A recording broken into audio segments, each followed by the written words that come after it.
"Dad, my stomach hurts." The words tore out of Emma before she could stop them, her small voice cutting through the silence of the penthouse like broken glass at 11:13 p.m. Emma Morgan, 7 years old, stood in the doorway of the guest bedroom wearing an oversized t-shirt that reached her knees. Her face was pale as winter bone. One small hand pressed against her abdomen. She trembled in the darkness of the hallway, waiting for someone to hear her, to come. And Nicholas Calabrese heard. He rose from his leather chair in a single motion, paperwork scattering across mahogany, and crossed the Persian rug in 4 strides. His apartment hung above Seattle like a kingdom suspended in night, floor-to-ceiling windows framing the city skeleton of lights, the Puget Sound a dark mirror beyond. He knelt to Emma's eye level, his calloused hand gentle on her shoulder, the hand of a man who had ordered terrible things moving with the tenderness of someone soothing a wounded child. "Where does it hurt? Pick cola?" His voice was deep and solid like an oath. She pointed to her stomach again, trembling. Tears streamed down her cheeks. Her lips had begun to quiver in that way that meant she was about to break completely. Nicholas reached for the hem of her shirt to check for injury. Standard protocol. He had seen knife wounds hidden beneath clothing before, seen the kinds of damage human beings could inflict on each other when given enough darkness and time. He had to know if something was wrong. He had to see. She flinched backward so violently she struck the doorframe, the impact echoing through the hallway. "Please don't," she whispered. Something in her terror stopped his hand mid-air. His fingers froze 6 inches from the fabric. In 15 years, in all his years walking through violence and power and the machinery of the underworld, Nicholas had learned to read fear like a language. And this fear was not fear of pain. This was fear of exposure. This was something else entirely. He lowered his hand. "Emma," he said, his voice careful now, measured like a man walking through a room where the floor might collapse. "I need to make sure you are okay. Can I look? You tell me if you want me to stop, and I will stop. You have my word." She nodded slowly, her small body shaking with the effort of being brave. He lifted the hem of her shirt just 6 inches. His expression transformed in an instant. The careful concern drained from his face. What replaced it was something beyond rage, beyond grief, a devastation so complete and so profound that his hands began to shake, trembling like they belonged to a different man entirely. Scars. Mapped across her small back in patterns only brutality could create. Welts in every direction like a geography of hell. Some fresh, still angry and red. Some older, faded to the color of old blood. Running vertically, horizontally, crossing each other in patterns that told a story of systematic, methodical cruelty. He stared at what was revealed on her small body and something cold and dangerous stirred in his chest, a force that had been sleeping for years, waiting for a reason to wake. His hands trembled as he lowered the shirt, gentle, so careful not to cause her more pain. "Who did this, Emma?" His voice had changed. It was no longer deep and solid like an oath. It was like venom now, like a blade wrapped in ice. "Tell me who did this to you." Emma's face crumpled. "Mommy said I should not tell. She said if I tell, they will take her away and they will put me in the system and I will never see her again and she will be alone forever." Nicholas closed his eyes. Mia. It was always Mia in the background, protecting this child, absorbing the blows meant for her, carrying scars that did not belong to her. He opened his eyes and looked at Emma's terrified face and knew that everything was about to change. Everything. But he did not know yet that the scars running across Emma's small back were not Emma's at all. They belonged to someone else. Someone who had worn those marks like armor, like a shield, like the price of keeping a child safe in a world that was determined to break them both. Drop a like if this story hits you. Share it with someone who needs to hear it. Subscribe so you do not miss what is coming tomorrow. Before we continue into the darkness of what happened next, understand this: some storms are measured not in thunder and lightning, but in the choices we make to protect those we love. Some sacrifices are written on the body in languages that cannot be spoken aloud. Now let us go back. Let us go back to where this began. Let us go back to the freezing highway where Mia Morgan sat alone in a car that was dying around her, with $34 in her pocket and 3 days to save the only person she had left in the world.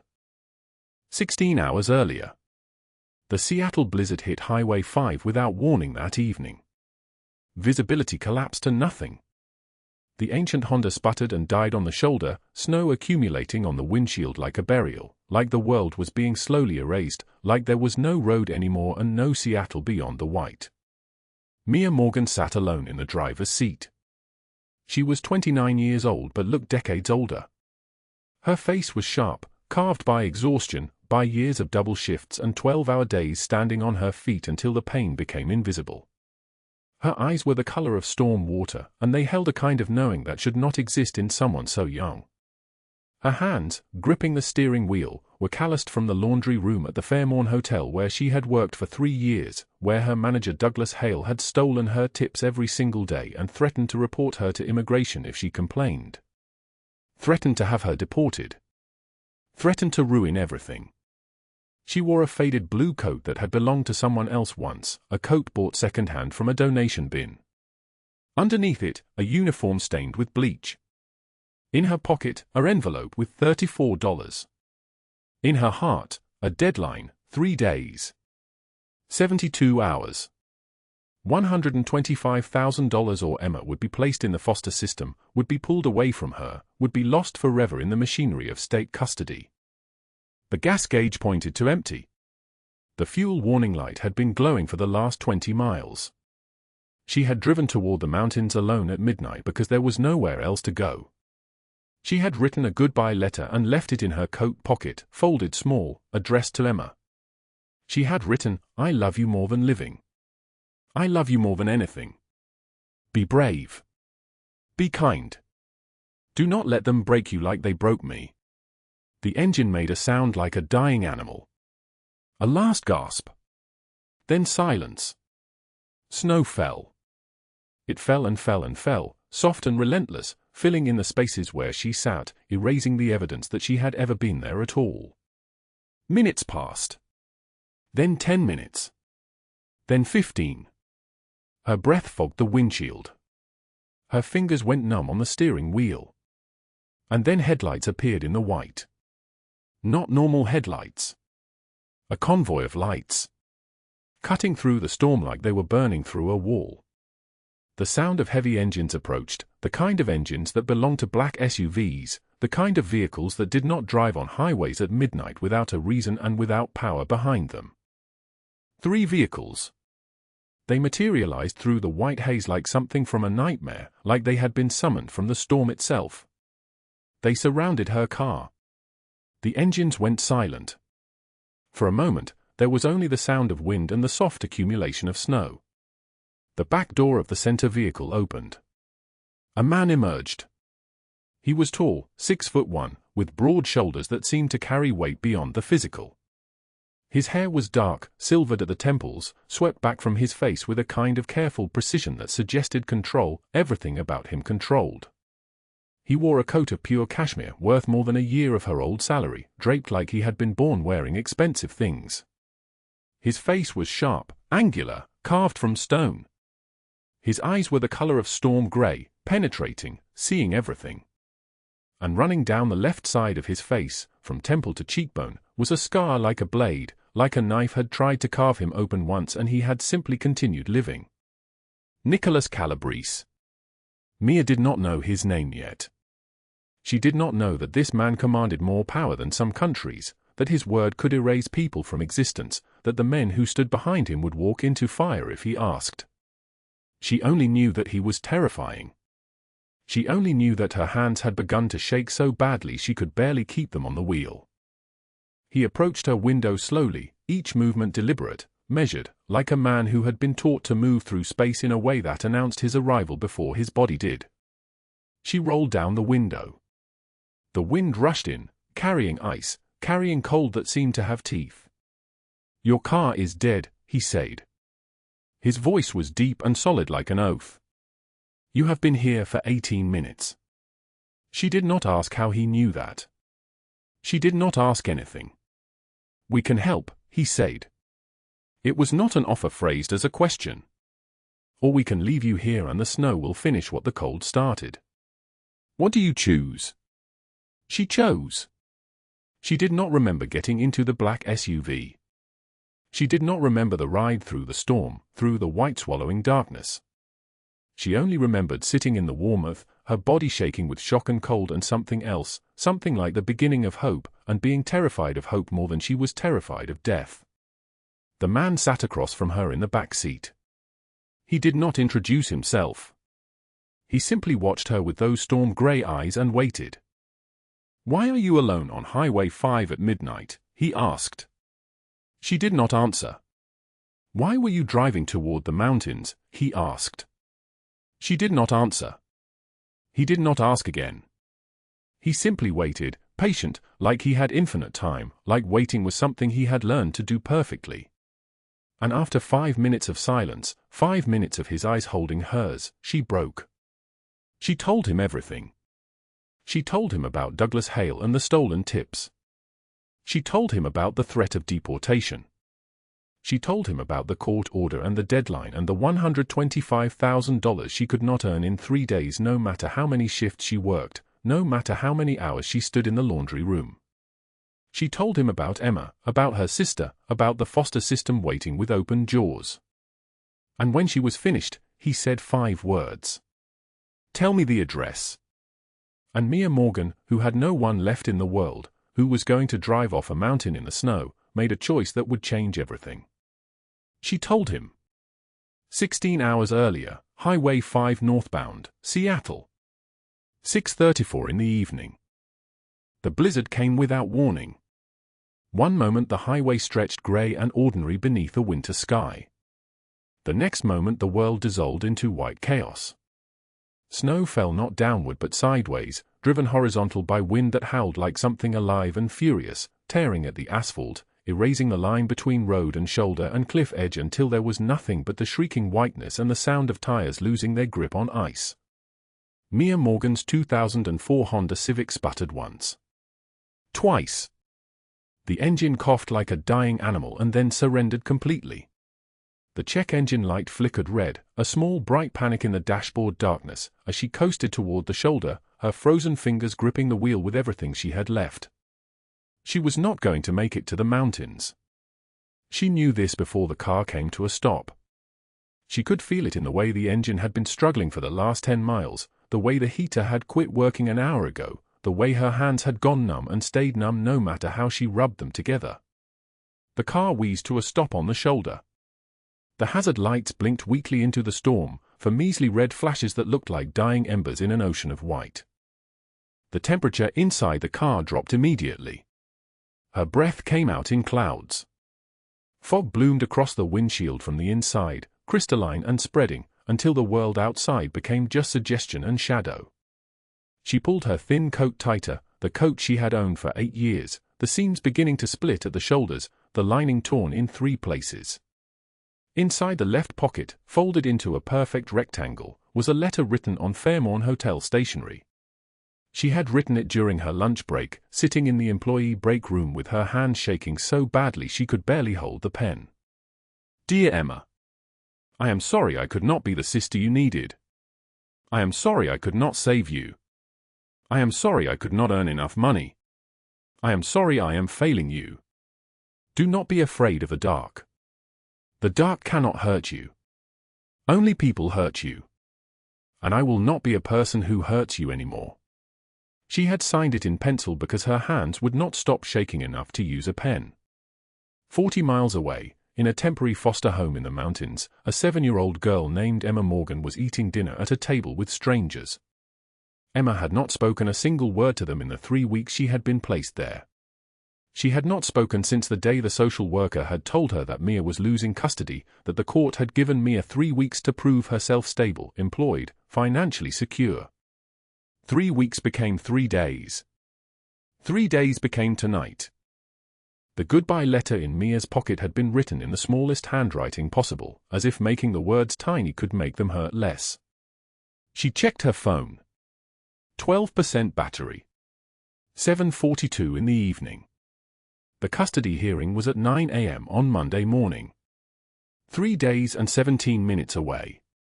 She had $125,000 that she did not have, and 3 days to find it. The wind screamed against the car. It sounded like voices. It sounded like accusations. It sounded like the foster mother's voice from the phone call this morning. She does not speak. She sits on the bed and stares at the wall. You need to come get her, or she needs to understand that you are not coming back. Mia's wallet sat on the passenger seat. She picked it up and counted the bills again, though she had counted them 17 times already today. One $10 bill. One $20.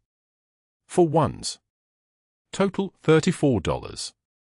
$34 and no way to earn another $124,966 before Monday morning. The cold was becoming something solid. It was becoming something with teeth. Then headlights pierced the white curtain. Not one set of headlights. 6. Black SUVs materialized through the blizzard like phantoms materializing from a nightmare, their headlights cutting through the snow in precise yellow beams. They formed a convoy that moved with military coordination, 6 vehicles flowing across the highway like a single organism, and then they began to slow. The lead vehicle pulled alongside her dead car, moving with deliberate precision, and stopped exactly 18 inches from her driver's door. The back door opened. A man emerged into the blizzard. He was tall, 6 feet 2 inches, broad-shouldered, the kind of man who moved through space like the space itself made room for him. His coat was black wool, expensive, the kind of coat that cost more than Mia earned in 3 months. Snow dusted his dark hair and the sharp angles of his face. His eyes were storm gray, the color of winter itself, and when they moved across her car with tactical assessment, when they scanned the dead engine and the fogged windows and the small figure shaking inside, Mia Morgan understood that this man had seen terrible things. This man had done terrible things. This man was not someone who stopped for stranded motorists because he was kind. He approached her window and tapped twice on the glass. The sound was sharp, authoritative, the sound of someone accustomed to being obeyed. Mia's hands were shaking so badly she could barely grip the window crank. She rolled it down 3 inches. Cold air screamed into the car like a living thing, and she gasped as the temperature attacked her throat. "Your car is dead," the man said. Not a question. A statement of fact, delivered in a voice like thunder, solid and absolute. "You will freeze to death in 20 minutes. Come with us." "I do not know you," Mia managed through chattering teeth. Her voice came out barely a whisper, shattered like glass. "I am not getting in a stranger's car." He studied her for exactly 3 seconds. His eyes moved across her face, down to the uniform polo shirt visible under her coat, Fairmont Hotel stitched above the pocket in blue thread, and then back to her eyes. What he saw there made something shift in his expression, some memory moving behind those grey eyes like a shadow passing over water. "My name is Nicholas Calabrese," he said. "These are my men. We are heading back to the city. You have 2 choices, freeze to death proving a point, or accept help from someone who has no reason to harm you." Behind him, 2 men emerged from the second SUV. The first was enormous, built like a wall, with a neck thicker than Mia's thigh and hands like ham hocks.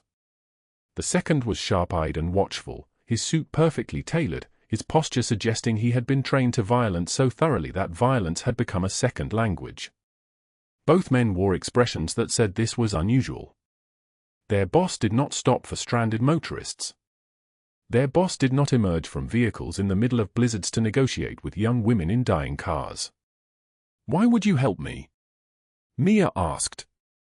The words escaped before she could stop them, before she could think about how dangerous it was to ask questions of men like this. Nicholas Calabrese was quiet for a moment. His jaw tightened, and something dark moved across his face, memory, pain, the weight of something he had been carrying for a very long time. "Because," he said finally, "I once needed help and no one stopped." He extended his hand toward her through the open window. Mia stared at that hand.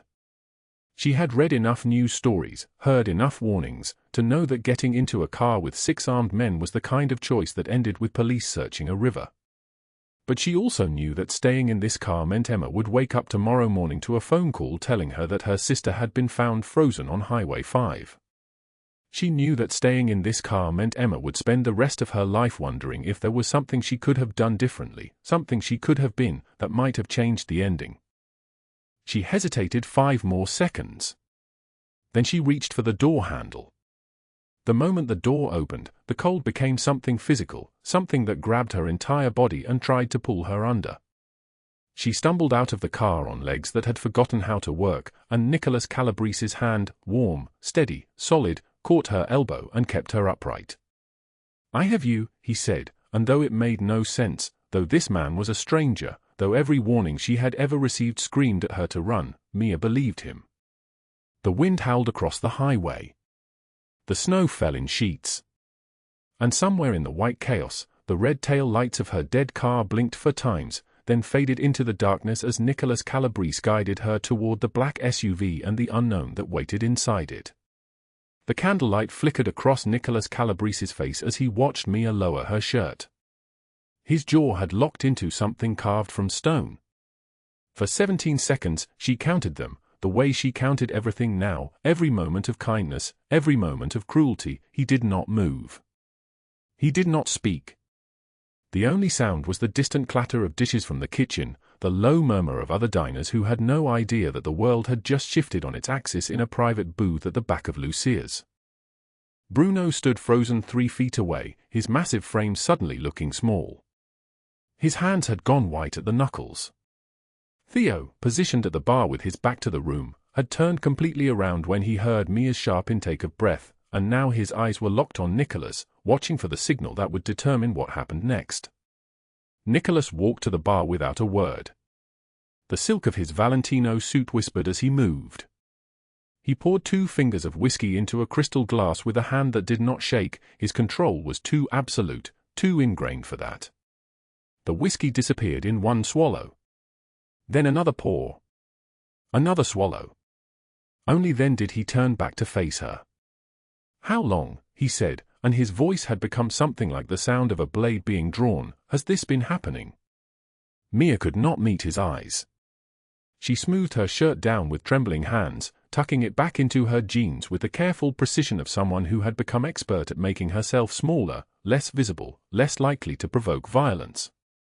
2 years, she whispered. "The scars you saw, the oldest ones, they are from 18 months ago. The newer ones are from the last 3 months. He was angry more often after I told him about Emma. That I needed to save money to get her back. He said that made me ungrateful. That I was lucky to have a job at all. That I should be grateful for the discipline." The word, discipline, hung in the air like poison. Nicholas closed his eyes for exactly 2 seconds. When he opened them again, something had changed in his expression. The rage was still there, but it had crystallized into something far more dangerous, purpose. "Did he threaten you with this?" Nicholas asked.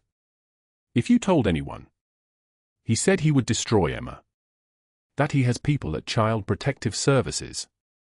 That 1 phone call from him would make sure she disappeared into the foster system forever. That she would be placed with someone worse than where she is now. That I would never find her again." Nicholas turned to Bruno and Theo, his voice dropping to the register that made men obey without question. "Douglas Hale. I want his address, his routine, everyone he associates with. I want the names of every person he has hurt in his 3 years at the Fairmont. I want Rachel Dawson's schedule. I want her financial records, her business contacts, everything. 2 hours." Bruno nodded once and pulled his phone from his jacket pocket as he moved toward the exit. Theo followed without a word. Within 30 seconds, the restaurant felt smaller, just Nicholas, Mia, the waiter who stayed carefully invisible in the background, and the weight of 8 years of violence mapped across her spine. Nicholas returned to the table and sat down across from her. He did not attempt to touch her, understanding with an instinct born from his own wounded past that some people needed space more than they needed comfort. "Eat," he said, gesturing to her soup, which had cooled to warm. "Everything. I am not hungry." You have not eaten a full meal in how long? She did not answer. That was answer enough. Eat, Mia. This is not a request. She picked up the spoon. The soup was still warm enough to steam. She ate mechanically, each spoonful an act of obedience, her body following instructions even as her mind spiraled through the consequences of what she had just revealed. She had broken the first rule: never tell anyone. Never give anyone ammunition. Never let them see what was broken. But something in this man's stillness, in the way he had not reacted with disgust or pity or the terrible, suffocating shame she had grown to expect, made her believe that the worst had not happened. That she had not destroyed the only kindness that had ever been extended toward her? When the chicken marsala arrived, Nicholas ordered her to eat that as well. She complied. The bread. More wine, though he held her glass steady when her hands shook too much to lift it without spilling. He said almost nothing, but his presence was like an anchor, keeping her from disappearing entirely into the panic that clawed at her chest. It was near 9 o'clock when his phone buzzed. He glanced at it, and his expression shifted into something predatory. He set the phone face down on the table. Douglas Hale lives in a rental apartment in the Capitol Hill neighborhood. He has a routine: he leaves the hotel at 11 p.m., stops at a bar called Morrison's until 2 a.m., then returns to his apartment. He arrives at the Fairmont at 6 a.m. and does not leave the building until his shift ends at 11. He is alone most nights. No family. No significant relationships. He uses a dating app and meets women in hotel rooms he books under a fake name. Mia's hands had gone cold. How do you know all of this already? Because I make it my business to know everything about people who hurt women, Nicholas said simply. And because you are no longer invisible, Mia. Everything about Douglas Hale is now visible to me. There was a finality in those words that terrified her more than the violence she had endured. This man did not make idle promises. Whatever he had set in motion, it would reach its conclusion. What are you going to do? She asked. What I should have done for my brother, he said, and there was something ancient in his voice, something that spoke of betrayals that had never healed. I am going to protect someone who cannot protect themselves. But first, you are going to finish eating, and then you are going to tell me everything, every detail, every name, every person who knew what Douglas Hale was doing and did nothing. Outside, the Seattle rain had begun to fall, heavy and relentless, drumming against the windows of Lucia's like 1,000 impatient fingers. The storm that had nearly killed her on Highway 5 had followed her into the city, but now it felt different. Now it felt like a witness. Mia Morgan, who had been invisible for so long she had almost forgotten what it felt like to be seen, began to speak. She told him about Maria, deported for complaining. She told him about the other women in the laundry department, the ones too afraid to even whisper their own names. She told him about Rachel Dawson's cruelty, the way she weaponized humiliation, the way she smiled while she destroyed people. And Nicholas Calabrese, who had learned long ago that mercy was a luxury reserved for people who had not yet been tested, listened to every word. His men were already moving through the city. Within the hour, they would know every secret Douglas Hale was keeping. Within 2 hours, his entire world would begin to collapse. But Mia did not know any of this yet. She only knew that for the first time in 8 years, someone was listening. Someone was believing her. Someone was going to make sure that Douglas Hale understood, finally and absolutely, that the people he had hunted were no longer prey. The rain intensified. Thunder rolled across the Seattle sky.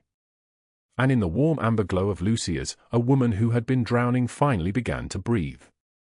The rain fell like 1,000 accusations against the warehouse windows. Mia Morgan stood frozen in the loading bay doorway, her wet uniform clinging to her trembling body, watching the scene unfold before her with the disbelief of someone witnessing the impossible made suddenly, violently real. Douglas Hale sat bound to a metal chair, his soft body rigid with terror. His eyes, the same eyes that had watched her suffer for 3 years without flinching, now begged for mercy. The duct tape across his mouth muffled his screams, but his body convulsed with the effort of making sound anyway.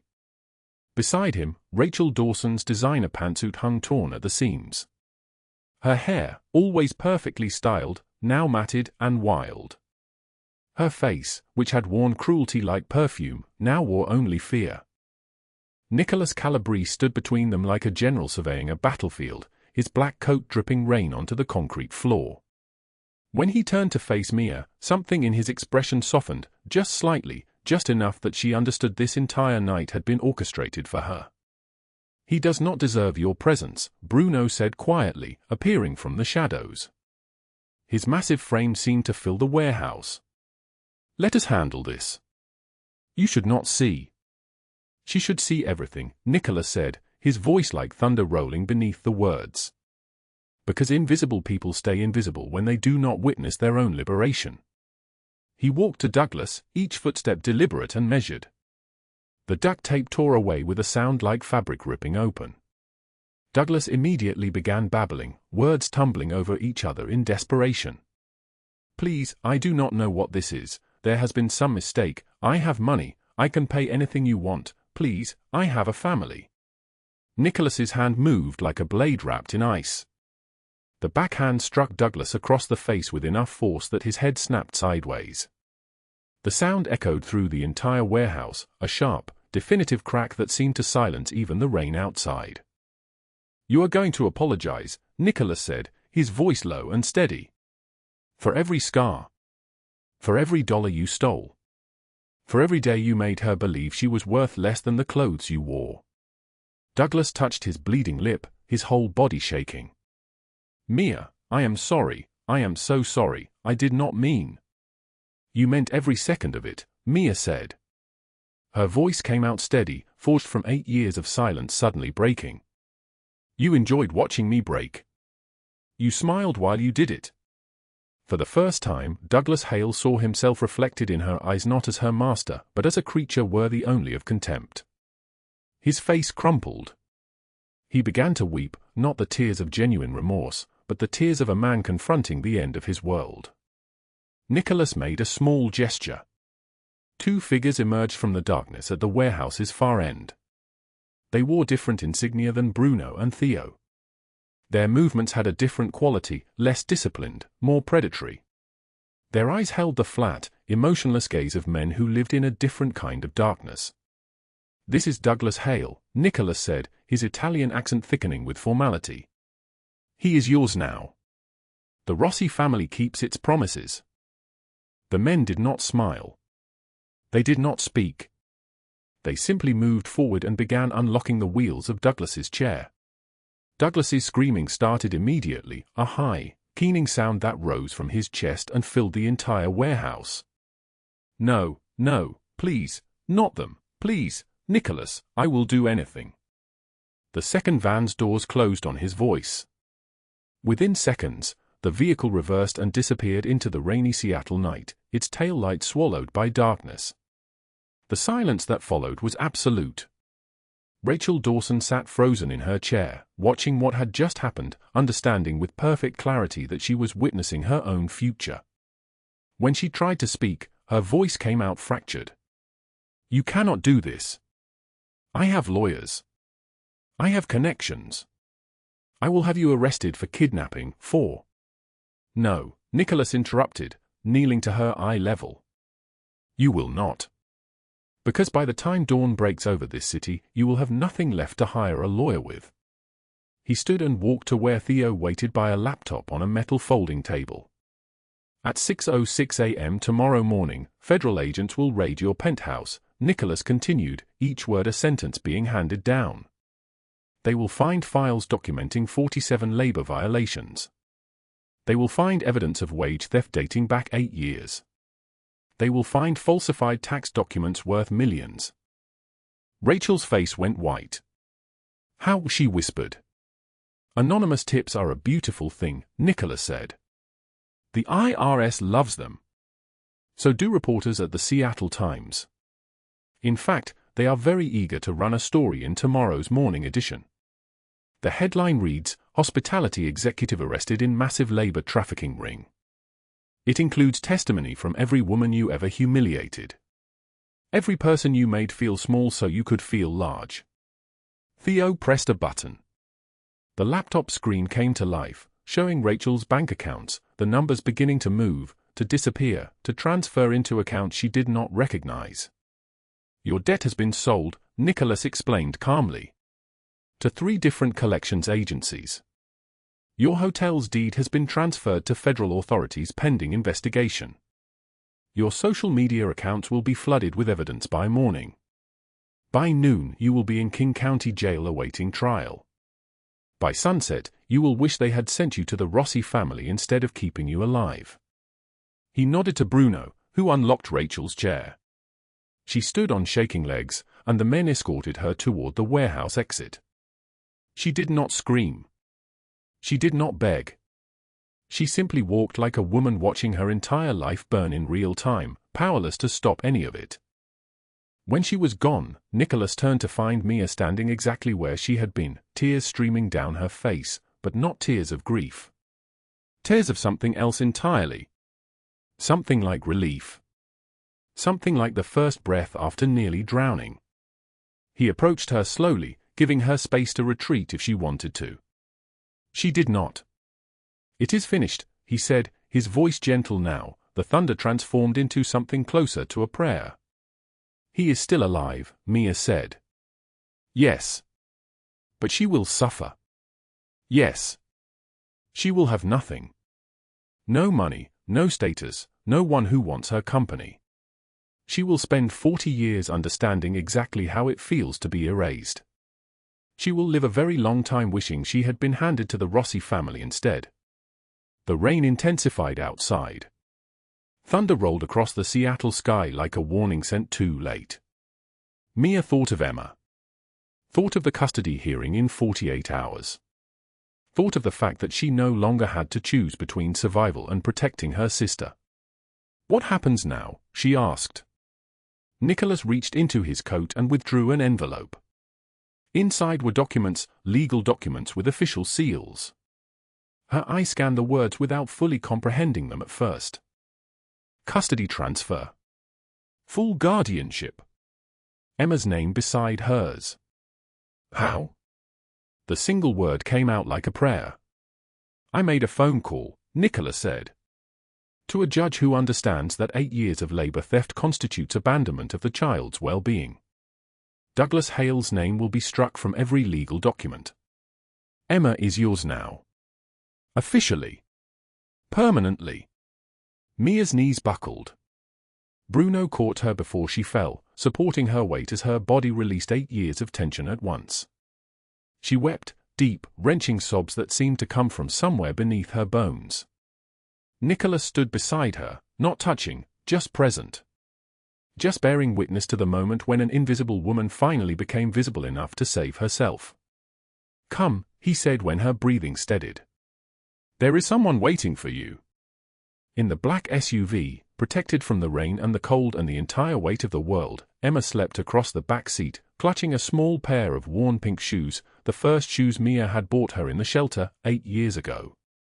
The shoes she had kept through everything, through every betrayal and every theft and every night she had wanted to disappear. Mia picked up those shoes and held them against her chest, and Nicholas Calabrese, the most powerful man in Seattle, asked her only one question. "What do you need now?" Mia looked at Emma's sleeping face, at the shoes that had carried them both through the darkest years of their lives, and she answered with absolute certainty, "Everything I lost. And nothing I did before this moment." Outside, the rain began to ease. By dawn, the storm would pass. And when Emma woke in the morning light, she would find her sister's face the way it had never been before, no longer fighting, no longer drowning, no longer invisible to the world. The letter trembled in Mia's hands as she set it on the black marble counter, the hotel stationery catching the penthouse light like a confession she could no longer keep hidden. Her handwriting shook across the page, ink smudged where tears had fallen before she even finished. "You saved my life. You gave me back my sister. You destroyed people who deserved destruction. But I cannot stay. Because eventually, your world will come for you, and I will not let Emma grow up watching someone else she loves disappear. Her bag sat by the kitchen entrance, packed with everything that mattered, Emma's clothes, the shoes she had carried through 8 years of shelter nights, her own worn jacket. $34 in her pocket. That was all she had taken from the penthouse, all she could bring herself to accept. The $200,000 trust account Nicholas had transferred into her name sat untouched in a bank account she refused to open. She could not stay. She would not let his enemies use her as a blade against him. Emma slept in the guest bedroom down the hall, finally breathing like a child instead of a small creature holding her breath against the world. New pajamas fit her small frame. A full stomach had softened the sharp angles of her ribs. But Mia would not let her sleep there again, would not let her believe safety could last when everything Mia had ever loved had turned to smoke. The penthouse door opened. Snow dusted Nicholas's shoulders like ash, melting against the black cashmere coat that cost more than Mia had earned in 3 years. His dark eyes found her first, the bag, the letter weighted down by a coffee mug, her expression already grieving someone still standing in front of her.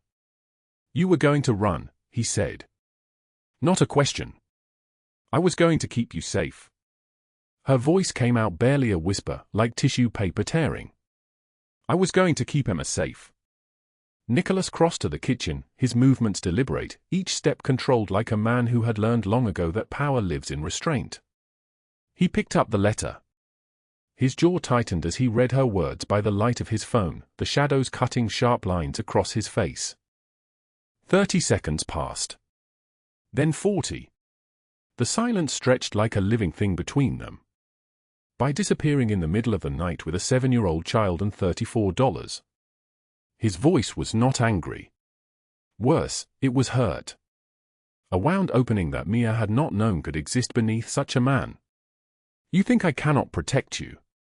I think everyone you protect ends up in danger because of who you are. My brother betrayed me because I trusted blood over judgment. I killed him because I chose survival over mercy. I have not let anyone close since because I believed caring made me vulnerable." He set down the phone, stepped closer. "But then I found you freezing on that highway, and I made a choice to stop someone from suffering when I had the power to prevent it. That choice did not make me weaker. It reminded me why I survived in the first place." He picked up the letter again. "You wrote that you are falling in love with me. Past tense. Falling. As if it is something you can stop by running away." "I can try," she whispered. "Do not." His hands framed her face with gentleness that contradicted everything his reputation promised. His palms were warm against her cheeks, calloused from 10 years of holding guns and making decisions that bent the city to his will. But in that moment, his touch felt like a prayer, like a man who had forgotten how to ask for anything and was learning mercy through her skin. "Some storms are meant to be weathered together, not alone," he said. "I am not asking you to stay because I saved you. I am asking because you saved me from becoming the thing I hated most. Stay. Let me prove that you are not a weakness, you are the reason I remember what I am fighting for." Mia's tears fell freely now, her body surrendering to a truth she had tried to outrun. "What if they come for us? What if Emma gets hurt because of me, because of you? Then they will learn what happens when someone threatens my family." He turned away and opened the showbox he had carried in with him. Inside, wrapped in tissue paper, lay a pair of tiny shoes, Emma's first shoes from the shelter, worn leather and frayed laces, the laces tied in a knot because Mia had never learned the proper way. Shoes she had carried through 8 years of betrayals and theft and nights when she wanted to disappear entirely. "You kept these," Nicholas said. "Every single day," Mia answered. "Bruno found them in your locker at the hotel. You have carried them as a reminder of what you are protecting. I am asking you to stay so you do not have to carry that weight alone anymore." She looked at the shoes, at the letter, at Nicholas's face, and made her choice without words. She took the showbox from his hands and held it against her chest, and when she kissed him, it tasted like the end of running, like the beginning of something she had never believed could exist for someone like her. 6 months later, the penthouse had transformed into something resembling a home. Emma's artwork covered the refrigerator in a chaos of colors and crooked handwriting. Her backpack sat by the door, ready for school. Her laughter echoed from the living room where she built towers with Bruno while Theo pretended to be a dragon, his deep voice making theatrical roars that sent her into fits of giggling. Mia stood at the window overlooking Seattle, the skyline glowing against the evening light. She wore clothes that fit properly now, color returned to her face, the shadows under her eyes finally fading like a storm passing. Nicholas joined her silently, pressing a cup of coffee into her hands. The warmth was immediate. "She asked me to teach her Italian yesterday," he said. "She wants to surprise you with curses." "You are a terrible influence," Mia replied, but she was smiling. "She is learning all the wrong words from Bruno." From the living room, Emma's voice rang out with absolute certainty, "Dad, my stomach hurts." Both Nicholas and Mia froze. The phrase an echo of 6 months ago, of the night that had changed everything. But Emma appeared in the doorway grinning, holding her stomach dramatically like she was performing in a play. "I am so hungry I might die. Can we have pancakes?" Nicholas exhaled relief and love mixing together in his expression. "Pancakes require you to set the table. Think you can handle that, Piccola?" "I can handle anything," Emma declared, and disappeared back into the living room to recruit Bruno and Theo for table-setting duty, their protests and laughter mixing with the sound of chairs being dragged across hardwood. Mia felt Nicholas's hand find hers. His fingers threaded through hers like a knot that would not come undone. "6 months ago, I thought I would lose her forever," Mia said quietly. "I thought I would lose myself. I thought the storm would bury us both. And now? Now I know what family really means. It is not the scars we carry or the blood we share. It is the people who choose to stay when the storm arrives and refuse to let us face it alone. You chose to stop on that highway. You chose to fight for us. You chose to stay even when I tried to run." Nicholas pulled her close, his chin resting on her head. "And I would make that choice every day for the rest of my life." The penthouse fell away around them, the marble counters and expensive art and floor-to-ceiling windows. All that remained was the sound of their breathing, the warmth of two people who had learned that family is not always bound by blood but by those who choose to stay when the storm arrives. If this story moved your heart, please hit that like button and share it with someone who needs to hear it today. Subscribe and turn on notifications because tomorrow we have another story that will change the way you see loyalty, love, and the power of choosing family over everything else. The storm is never the end. Sometimes it is just the beginning of finding home. Thank you for staying with us until the very end. We wish you good health, a joyful life, and days filled with peace and happiness. Goodbye, and we will see you again in the next video.